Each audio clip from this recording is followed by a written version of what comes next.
在《汉书》里，对于经房与焦延寿的师生关系，班固的原话略有不同。在《汉书·儒林传》里写的是经房授意良人焦延寿，而在《汉书·经房传》里却只有8个字，是致意是良人焦延寿。这句话有2个重点，首先是致意，而不是授意。显然，志是从事研究的意思，是学到了一定的水平，达到了一定的高度之后，才敢说志的。这个志字也与下文的房用之幽精这句话一起证明了经房在焦延寿身边时已经是易学的志家。可以说，经房离开焦延寿去朝廷当官时，他的医学水平是出道即巅峰的状态。第二个重点是良人焦延寿的士字。为什么班固不用师字而用士字呢？士用作动词时有侍奉、从事的意思，这里面就隐含了焦延寿不仅仅是向经房教授易学知识这么纯粹的师生关系，历史的真相似乎更为复杂。关于焦延寿之生年，闻一多大致推定为汉武帝太始2年，即公元前95年。以此推论，他比经房大18岁。当经房33岁学成当官时，焦延寿51岁。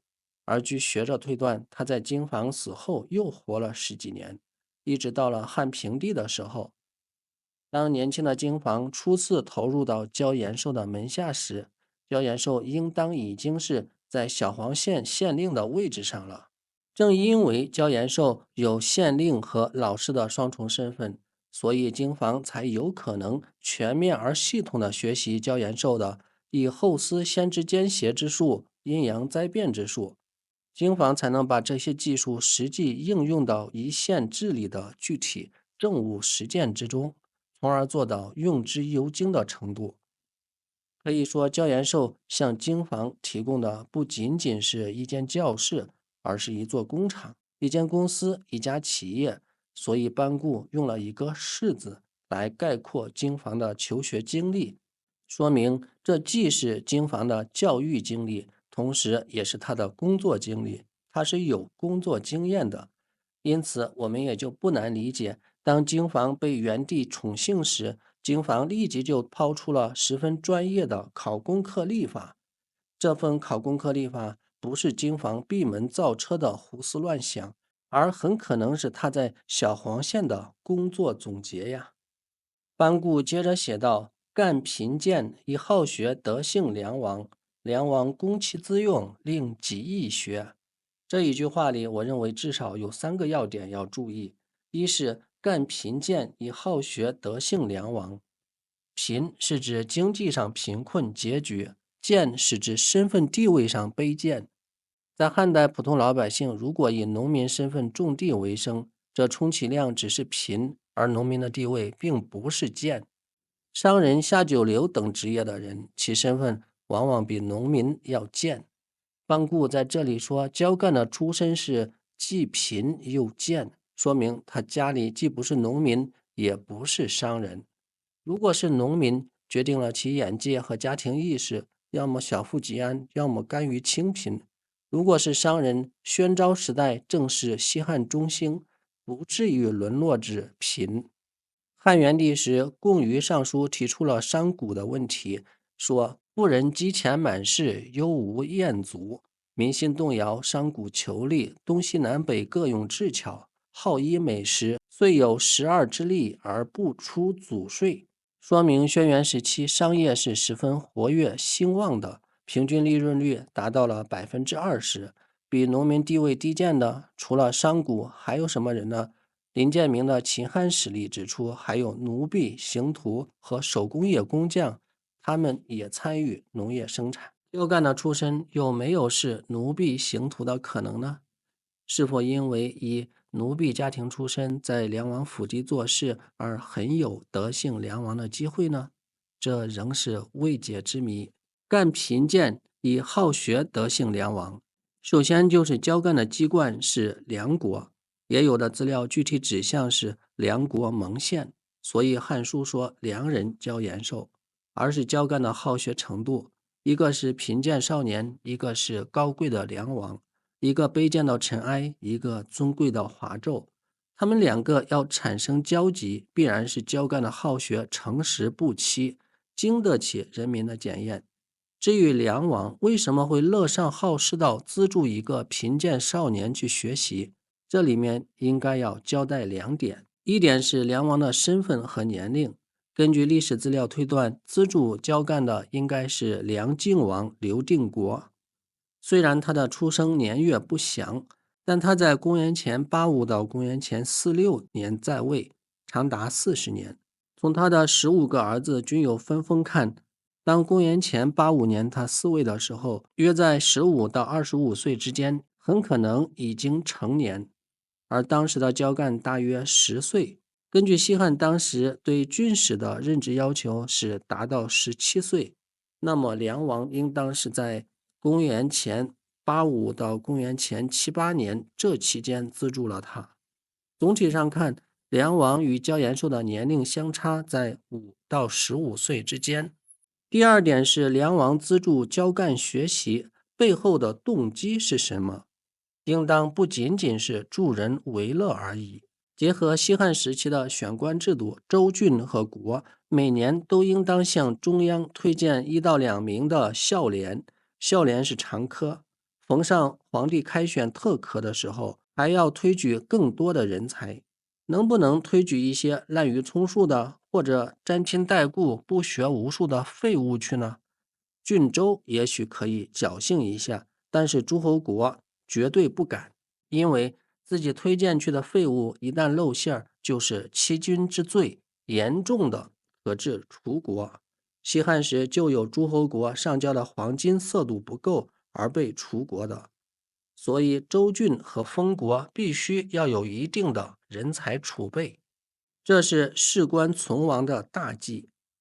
梁王资助教干的学习，既是为自己的封国储备人才，也是借此向国民发出的学习动员令，从而让更多的上进青年投身到学习中。梁靖王能平安在位40年而无大过，15子都能获封爵位。从梁王资助教干这件事中，不难看出，他也绝非庸碌之辈。教干以好学得姓梁王，班固在这里用了一个德姓。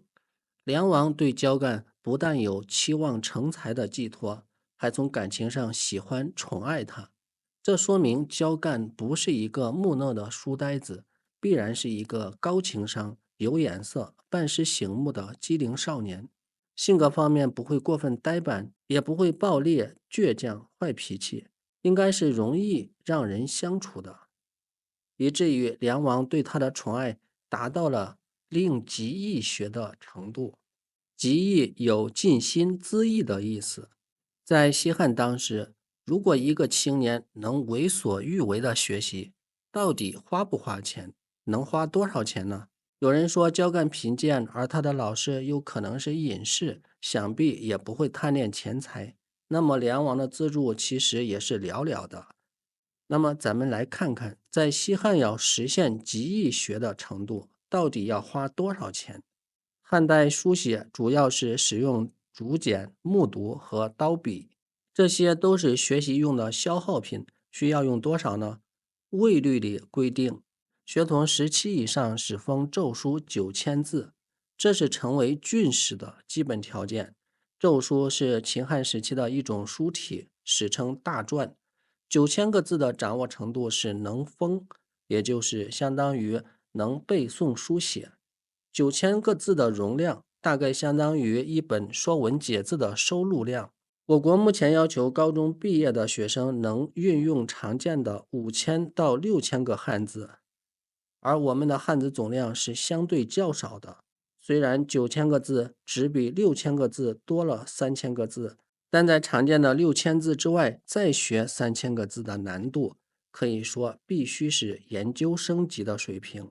因为增加的每一个字都可能是生僻字、难懂字，这还只是西汉时17岁学童的水平。而教干除了要达到这个基础之外，他还要学习周易，学后思先知兼邪之术，学阴阳灾变之术，另外，还可能有给老师的书修或修金，以及自己的日常伙食等，也都要花钱。东汉王府求学时，仅供基础开销就需要取钱2000，布2端。对照下来，教干能极易学成，花费应当在几万钱到十几万钱之间。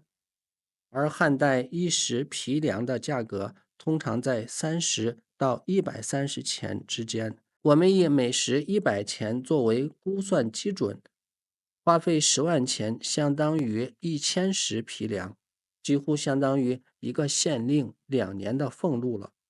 总之，如果说梁王对教干的资助仅仅是出于政治上的人才储备需要的话，那么资助的程度到了让他极易学的时候，必然是情感上的极其宠爱和喜欢，这是人世间最可宝贵的情感财富。